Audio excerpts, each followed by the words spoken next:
എല്ലാവരും സുഖമായിരിക്കുന്നു വിചാരിക്കുകയാണ്. അപ്പം ഇന്ന് ഞാൻ വന്നിട്ടുള്ളത് നമുക്ക് എല്ലാവർക്കും ഇഷ്ടപ്പെട്ട കലത്തപ്പത്തിൻ്റെ റെസിപ്പി ആയിട്ടാണ്.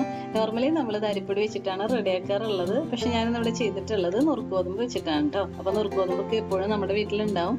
അപ്പോൾ നിങ്ങൾ എല്ലാവരും ഒന്ന് ട്രൈ ചെയ്ത് നോക്കുക. നമ്മൾ അരിപ്പൊടി വെച്ചിട്ട് ചെയ്യുന്നതിനേക്കാളും നല്ല ടേസ്റ്റാണ് നുറുക്കുഗോതമ്പ് വെച്ച് ചെയ്യുമ്പോൾ കേട്ടോ. ഒന്ന് ട്രൈ ചെയ്ത് നോക്കിക്കോളൂ. നല്ല സോഫ്റ്റും അതുപോലെ തന്നെ നമുക്ക് വളരെ പെട്ടെന്ന് ഇത് റെഡിയാക്കാനും പറ്റും. അപ്പോൾ നമുക്ക് നോക്കാം എങ്ങനെയാണ് ഈ കലത്തപ്പം റെഡിയാക്കി എടുക്കാമെന്ന്. കലത്തപ്പം റെഡിയാക്കി എടുക്കാനായിട്ട് ഞാനിവിടെ 1 കപ്പ് നുറുക്കുഗോതമ്പാണ് എടുത്തിട്ടുള്ളത്. അപ്പം ഞാൻ ഇതേപോലത്തെ നുറുക്കുഗോതമ്പാണ് കേട്ടോ എടുത്തിട്ടുള്ളത്. അപ്പം നിങ്ങൾക്ക് ഇതേപോലത്തെ എല്ലാ ഈ ചെറിയ തരി പോലത്തേക്ക് കിട്ടില്ലേ, അങ്ങനത്തെ ആണെങ്കിലും കുഴപ്പമൊന്നുമില്ല. നമുക്ക് അത് വെച്ചിട്ട് ഇത് റെഡിയാക്കി എടുക്കാം കേട്ടോ. അപ്പം ആദ്യം തന്നെ നമുക്ക് ഇതൊന്ന് കുതിർത്തി എടുക്കണം. ഇനി നമുക്ക് ഇതിലേക്ക് കുറച്ച് വെള്ളം ഒഴിച്ച് കൊടുത്തിട്ട് ഒരു 2-3 മണിക്കൂർ ഇത് നന്നായിട്ടൊന്ന് കുതിർന്ന് കിട്ടാനായിട്ട് മാറ്റി വെക്കാം. ഞാനത് നന്നായിട്ടൊന്ന് വാഷ് ചെയ്തിട്ട് ഒരു 3 മണിക്കൂർ ഒന്ന് കുതിർത്താനായിട്ട് ഇട്ടിരുന്നു. അപ്പോൾ കണ്ടില്ലേ, നമുക്കിത് നന്നായിട്ട് തന്നെ കുതിർന്ന് കിട്ടിയിട്ടുണ്ട്. കണ്ടില്ലേ? അപ്പോൾ ഇനി നമുക്കിത് മിക്സഡ് ജാറിലിട്ടിട്ട് നല്ല പേസ്റ്റ് പോലെ ഒന്ന് അരച്ചെടുക്കാം. അതിന് വേണ്ടിയിട്ട് ഞാൻ ഇവിടെ ഒരു മിക്സഡ് ജാർ എടുത്തിട്ടുണ്ട്. അപ്പോൾ നമുക്ക് നമ്മൾ കുതിർത്തി വെച്ചിരിക്കുന്ന ഈ നുറുക്കുഗോതമ്പ് ഇതിലേക്ക് ഇട്ട് കൊടുക്കാം. ഇനി ഇതിലേക്ക് 1 കപ്പ് വെള്ളം ഒഴിച്ച് കൊടുക്കാം. ഇത് നമുക്ക് ഒട്ടും തരിയൊന്നും ഇല്ലാതെ നല്ല പേസ്റ്റ് പോലെ ഇതൊന്ന് അരച്ചെടുക്കാം. അപ്പോൾ കണ്ടില്ലേ, ഞാൻ ഇത് ഒട്ടും തരിയൊന്നും ഇല്ലാതെ നല്ല ഫൈനായിട്ട് തന്നെ ഇത് അരച്ചെടുത്തിട്ടുണ്ട്. കണ്ടില്ലേ? അപ്പോൾ ഇനി നമുക്ക് ഇതിലേക്ക് ബാക്കിയുള്ള ഇൻഗ്രീഡിയൻസ് ഒക്കെ ആഡ് ചെയ്ത് കൊടുക്കാം. 1/2 കപ്പ് അരിപ്പൊടി ഇട്ട് കൊടുക്കാം. ഞാനിപ്പോൾ വറുക്കാത്ത അരിപ്പൊടിയാണ് എടുത്തിട്ടുള്ളത്. അപ്പോൾ നിങ്ങളുടെ കയ്യിൽ വറുത്തതാണെന്നുണ്ടെങ്കിലും കുഴപ്പമില്ല കേട്ടോ, അതായത് ഇട്ട് കൊടുത്താൽ മതി. ഇനി ഇതിലേക്ക് 2 ടേബിൾ സ്പൂൺ നാളികേരം ചിരകിയത് ആഡ് ചെയ്ത് കൊടുക്കുക. ഇനി നമുക്കിതിലേക്ക് ചെറിയ ജീരകം ഒരു 1/2 ടീസ്പൂൺ ഇട്ട് കൊടുക്കാം. അപ്പോൾ ഇത് പൊടിച്ചതുണ്ടെങ്കിൽ അതായാലും ഇട്ട് കൊടുക്കാം കേട്ടോ. പിന്നെ ഞാൻ ഒരു 4 ഏലക്ക എടുത്തിട്ടുണ്ട്. അപ്പോൾ ഇതോടെ നമുക്കിതിലേക്ക് ഇട്ട് കൊടുക്കാം. ഇനി നമുക്കിതിലേക്ക് 1/2 കപ്പ് വെള്ളം കൂടെ ആഡ് ചെയ്ത് കൊടുത്തിട്ട് ഒന്നുകൂടെ നന്നായിട്ടൊന്ന് അടിച്ചെടുക്കാം. അപ്പോൾ ഞാൻ ഇത് ഒന്നുകൂടെ ഒന്ന് അടിച്ചെടുക്കട്ടെ. ഇപ്പോൾ ഇതെല്ലാം കൂടി ഞാൻ നന്നായിട്ട് തന്നെ ഒന്ന് അരച്ചെടുത്തിട്ടുണ്ട്. കണ്ടില്ലേ? അപ്പോൾ ഇനി നമുക്കിതൊരു ബൗളിലേക്ക് ഒഴിച്ചു കൊടുക്കാം. ഞാൻ ഒരു ബൗൾ എടുത്തിട്ടുണ്ട്. അപ്പോൾ നമ്മളിപ്പോൾ അടിച്ചു വെച്ചിരിക്കുന്ന ഈ മിക്സ് ഞാൻ ഇതിലേക്ക് ഒഴിച്ചു കൊടുക്കുകയാണ്. ഇപ്പൊ നമ്മുടെ കലത്തപ്പത്തിന് വേണ്ടിയിട്ടുള്ള ബാറ്റർ ഇവിടെ റെഡിയാക്കി ഇട്ടിട്ടുണ്ട്. അപ്പോൾ ഇനി നമുക്കിത് മാറ്റി വെച്ചിട്ട് ഇതിലേക്ക് വേണ്ടിയിട്ടുള്ള ശർക്കരപ്പാനി ഒന്ന് റെഡിയാക്കി എടുക്കാം.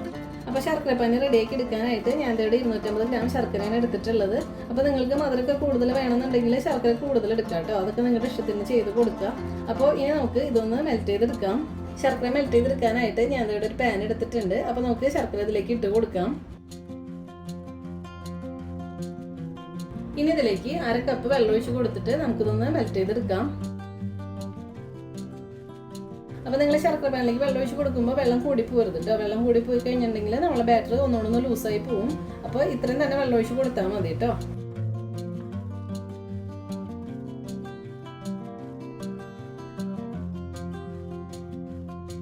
ഇപ്പൊ കണ്ടില്ലേ, ശർക്കരയൊക്കെ നന്നായിട്ട് തന്നെ മെൽറ്റായി വന്നിട്ടുണ്ട്. കണ്ടോ? അപ്പൊ ഇത്രയും മതി. ഇനി നമുക്ക് ഫ്ലെയിം ഓഫ് ചെയ്ത് കൊടുക്കാം. ഇനി നമുക്ക് നമ്മൾ റെഡിയാക്കി ശർക്കരപ്പാനി ആ ചൂടോട് കൂടി തന്നെ ഇതിലേക്ക് അരിച്ചൊഴിച്ചു കൊടുക്കാം.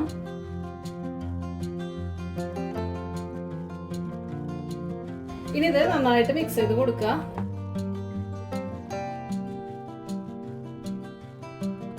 ഇപ്പൊ കണ്ടില്ലേ, ഇതേപോലെ വേഗം തന്നെ നമ്മൾ നന്നായിട്ട് മിക്സ് ചെയ്ത് കൊടുക്കുക. ഇപ്പൊ ഞാൻ അത് നന്നായിട്ട് ഇതേ മിക്സ് ചെയ്ത് എടുത്തിട്ടുണ്ട്. അപ്പൊ കണ്ടില്ലേ, ആ ശർക്കരപ്പാനി നമ്മൾ അതേ ചൂടിൽ തന്നെ ഇതിലേക്ക് ഒഴിച്ചു കൊടുത്ത് ഇതേ മിക്സ് ചെയ്ത് എടുത്തു. ഇനി ഇതിലേക്ക് 2 നുള്ള് ബേക്കിംഗ് സോഡ ഇട്ട് കൊടുക്കാം. അപ്പൊ നിങ്ങൾ എടുക്കുമ്പോൾ കൂടി പോരുത്, ഇത്രയും മാത്രം ഇട്ട് കൊടുത്താൽ മതി. അതുപോലെ തന്നെ മധുരം ഒന്ന് ബാലൻസ് ചെയ്യാനായിട്ട് ഒരു 2 നുള്ള് ഉപ്പ് കൂടി ഇട്ട് കൊടുക്കാം. ഇനി ഇത് നമുക്ക് ഒന്നുകൂടെ നന്നായിട്ടൊന്ന് മിക്സ് ചെയ്തെടുക്കാം. ഇപ്പൊ ഞാൻ ബേക്കിംഗ് സോഡ ഉപ്പൊക്കെ ഇട്ട് കൊടുത്തിട്ട് ഇതേ നന്നായിട്ട് തന്നെ മിക്സ് ചെയ്തെടുത്തു. അപ്പൊ കണ്ടില്ലേ, നമ്മുടെ കലത്തപ്പത്തിന് വേണ്ടിയുള്ള ബാറ്റർ ഇവിടെ റെഡിയാക്കി ഇട്ടിട്ടുണ്ട്. അപ്പോൾ ഇനി നമുക്ക് കലത്തപ്പം റെഡിയാക്കി എടുക്കാം. കലത്തപ്പം റെഡിയാക്കി എടുക്കാനായിട്ട് ഞാൻ ഇവിടെ ഒരു കുക്കർ എടുത്തിട്ടുണ്ട്. ഇതിലേക്ക് നമുക്ക് 2 ടേബിൾ സ്പൂൺ വെളിച്ചെണ്ണ ഒഴിച്ച് കൊടുക്കാം. ഇനി ഇതിലേക്ക് 1 ടേബിൾ സ്പൂൺ നെയ്യ് ഒഴിച്ച് കൊടുക്കുക. ഇനി നെയ്യും വെളിച്ചെണ്ണയും നമുക്ക് ഒന്ന് ചൂടാക്കി എടുക്കണം. ഇപ്പൊ നെയ്യും വെളിച്ചെണ്ണയും ചൂടായിട്ടുണ്ട്. അപ്പൊ ഈ സമയത്ത് നമുക്ക് ഇതിലേക്ക് നാളികേരം ആഡ് ചെയ്ത് കൊടുക്കാം. ഞാനിവിടെ അതേ കുറച്ച് നാളികേരം ചെറിയ പീസായിട്ടൊന്ന് കട്ട് ചെയ്തെടുത്തിട്ടുണ്ട്.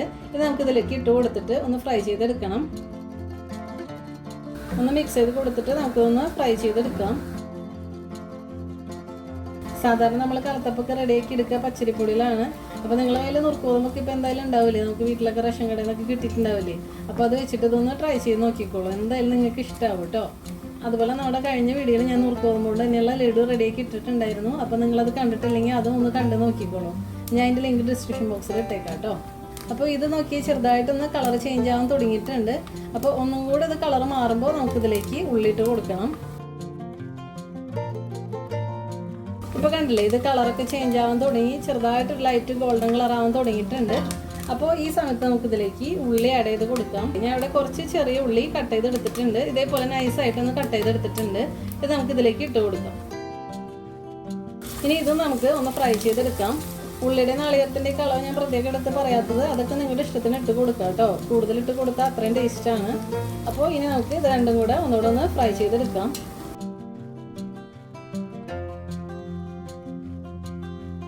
നെയ്യിലും വെളിച്ചെണ്ണയിലൊക്കെ കിടന്നിട്ട് ആ നാളികേരം ചെറിയിലൊക്കെ മൂത്ത് വരുമ്പോൾ തന്നെ നല്ലൊരു മണം വരുന്നുണ്ട്.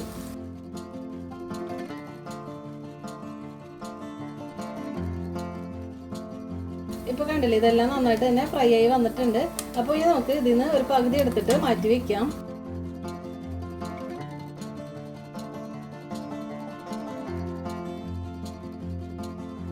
ഇനി ഈ കുക്കർ നല്ല ചൂടിൽ തന്നെ ഇട്ടിട്ട് നമുക്കിതിലേക്ക് ബാറ്റർ ഒഴിച്ച് കൊടുക്കാം.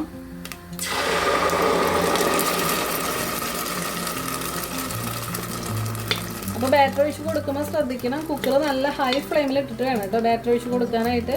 ഇപ്പോൾ കണ്ടില്ലേ, സൈഡിൽ കൂടിയൊക്കെ ബബിൾസ് വരാൻ തുടങ്ങിയിട്ടുണ്ട്.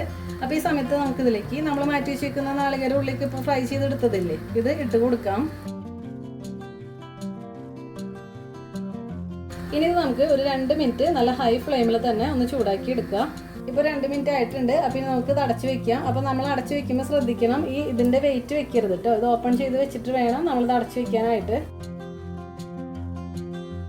ഇപ്പോൾ ഞാൻ ഹൈ ഫ്ലെയിമിൽ ഒരു 2 മിനിറ്റ് കുക്ക് ചെയ്തതിന് ശേഷം ഇതേ കുക്കർ അടച്ച് കൊടുത്തിട്ടുണ്ട്. ഇനി നമുക്ക് ലോ ഫ്ലെയിമിലേക്ക് മാറ്റിയിട്ട് ഒരു 6 മിനിറ്റ് ഒന്ന് കുക്ക് ചെയ്തെടുക്കാം. അപ്പോൾ നമ്മൾ ലോ ഫ്ലെയിമിലേക്ക് ഇടുന്ന ടൈം ഒരുപാട് കൂടി പോകരുത്. ഒരുപാട് കൂടി പോയി കഴിഞ്ഞിട്ടുണ്ടെങ്കിൽ ഈ അപ്പത്തിൻ്റെ അടിഭാഗം കരിഞ്ഞു പോവും. അപ്പോൾ അതൊന്ന് ശ്രദ്ധിക്കണം കേട്ടോ. അതുപോലെ തന്നെ നമ്മുടെ സ്റ്റൗവിൻ്റെയും അതുപോലെ നമ്മൾ എടുക്കുന്ന കുക്കറിൻ്റെയൊക്കെ വ്യത്യാസം അനുസരിച്ചിട്ട് വേവിലൊക്കെ കുറച്ച് വ്യത്യാസമൊക്കെ അങ്ങോട്ടും ഇങ്ങോട്ടും വന്നേക്കാം. അപ്പോൾ നിങ്ങൾ കുറച്ച് നേരം ഒന്ന് കുക്ക് ചെയ്തിട്ട് ഒന്ന് ഓപ്പൺ ചെയ്ത് നോക്കുക. എന്നിട്ട് സ്ക്യൂറോ അല്ലെങ്കിൽ ഒരു നൈഫോ വെച്ചിട്ട് ഒന്ന് കുത്തി നോക്കുക. അപ്പോൾ നമുക്കറിയാലോ വെന്തിട്ടുണ്ടോയെന്ന്. അപ്പോൾ അങ്ങനെ ചെയ്ത് നോക്കുക. വെന്തിട്ടില്ലെങ്കിൽ ഒന്നും കൂടെ അടച്ച് വെച്ചിട്ട് കുക്ക് ചെയ്തെടുക്കുക കേട്ടോ. അല്ലാതെ നമ്മൾ ഡയറക്റ്റ് ഒരു 10 മിനിറ്റ് ഇങ്ങനെ കുക്ക് ചെയ്യുകയാണെങ്കിൽ ചിലപ്പോൾ അടിഭാഗമൊക്കെ കരിഞ്ഞു പോവും. അപ്പോൾ അതൊന്ന് ശ്രദ്ധിക്കണം കേട്ടോ. അപ്പോൾ ഞാൻ ഇതൊരു 6 മിനിറ്റ് ലോ ഫ്ലെയിമിൽ ഇട്ടിട്ട് ഇതൊന്ന് കുക്ക് ചെയ്തെടുക്കുകയാണ്. അപ്പോൾ കണ്ടില്ലേ, നല്ല ചൂടുള്ള ആവി പുറത്തേക്ക് വരാൻ തുടങ്ങിയിട്ടുണ്ട്. അപ്പോൾ നമുക്കൊരു സ്പൂൺ വെച്ചിട്ട് ഇങ്ങനെ നോക്കിയാൽ തന്നെ മനസ്സിലാവും. കണ്ടില്ലേ, നല്ല ചൂടുള്ള ആവിയാണ് പുറത്തേക്ക് വരുന്നത്, കണ്ടോ. അപ്പോൾ ഈ സമയമാകുമ്പോൾ നമുക്ക് ഫ്ലെയിം ഓഫ് ചെയ്യാം. അപ്പോൾ ഞാൻ ഫ്ലെയിം ഓഫ് ചെയ്ത് കൊടുക്കുകയാണ്. ഇപ്പോൾ ഞാൻ ഫ്ലെയിം ഓഫ് ചെയ്ത് കൊടുത്തിട്ടുണ്ട്. അപ്പോൾ ഈ സമയത്ത് തന്നെ നമ്മളിത് ഓപ്പൺ ചെയ്ത് നോക്കരുത്. ഒരു 10 മിനിറ്റ് നമ്മളിത് അടച്ച് തന്നെ വെക്കണം. 10 മിനിറ്റിന് ശേഷം നമുക്ക് ഇത് ഓപ്പൺ ചെയ്ത് നോക്കാം. ഇപ്പോൾ ഒരു 10 മിനിറ്റ് കഴിഞ്ഞു, ചൂടൊക്കെ പോയിട്ടുണ്ട്. ഇനി നമുക്ക് ഓപ്പൺ ചെയ്ത് നോക്കാം. അപ്പോൾ കണ്ടില്ലേ, നമ്മുടെ കലത്തപ്പം നന്നായിട്ട് തന്നെ അതേ കുക്കായി വന്നിട്ടുണ്ട്, കണ്ടില്ലേ. അപ്പോൾ ഇനി നമുക്ക് ഒരു നൈഫോ ഇല്ലെങ്കിൽ ഒരു സ്ക്യൂറോ വെച്ചിട്ട് ഒന്ന് കുത്തി നോക്കാം. കണ്ടില്ലേ, ഇത് ക്ലീൻ ആണ്. അപ്പോൾ ഇത് കുക്കായിട്ടുണ്ട്. അപ്പോൾ ഇനി നമുക്ക് ഇതിൻ്റെ സൈഡൊക്കെ ഇതേപോലെ പതുക്കെ ഒന്ന് വിടിയിച്ച് കൊടുത്തിട്ട് ഇതൊരു സെർവിംഗ് പ്ലേറ്റിലേക്ക് മാറ്റാം. ഇപ്പോൾ ഞാൻ സെർവിംഗ് പ്ലേറ്റിലേക്ക് മാറ്റിയിട്ടുണ്ട്. അപ്പോൾ കണ്ടില്ലേ, നല്ല സോഫ്റ്റ് ആയിട്ടുള്ള നല്ല പഞ്ഞി പോലുള്ളൊരു അപ്പമാണ്. അപ്പോൾ നിങ്ങളെല്ലാവരും ഒന്ന് ട്രൈ ചെയ്ത് നോക്കുക. നുറുക്കുഗോതമ്പൊക്കെ എപ്പോഴും നമ്മുടെ വീട്ടിൽ കിട്ടണമെന്നല്ലേ. അപ്പോൾ ഒരു തവണയെങ്കിലും നിങ്ങൾ ഇതേപോലെ നുറുക്കുഗോതമ്പ് വെച്ചിട്ടൊന്ന് ട്രൈ ചെയ്ത് നോക്കൂ. ഇതിൽ ആ ചെറിയുള്ളിയും അതുപോലെ തന്നെ ആ നാളികേരൊക്കെ കടിക്കുമ്പോൾ തന്നെ നല്ലൊരു ടേസ്റ്റാണ് കേട്ടോ. അത് കഴിക്കാനായിട്ട് നിങ്ങൾക്ക് എന്തായാലും ഇഷ്ടമാവും. അപ്പോൾ ട്രൈ ചെയ്ത് നോക്കിയിട്ട് കമൻസൊക്കെ പറയാം. അതുപോലെ നമ്മുടെ ചാനൽ കണ്ടിട്ട് ഇഷ്ടമായിട്ടുണ്ടെങ്കിൽ സബ്സ്ക്രൈബ് ചെയ്യാനും കൂടാതെ ഫ്രണ്ട്സിനും റിലേറ്റീവ്സിനൊക്കെ ഒന്ന് ഷെയർ ചെയ്ത് കൊടുക്കാനും മറക്കരുത് കേട്ടോ. അപ്പോൾ ഇനി നമുക്ക് ഇതിലും ടേസ്റ്റി ആയിട്ടുള്ള മറ്റു റെസിപ്പി ആയിട്ട് കാണാം. അതുവരെ എല്ലാവർക്കും താങ്ക് യു.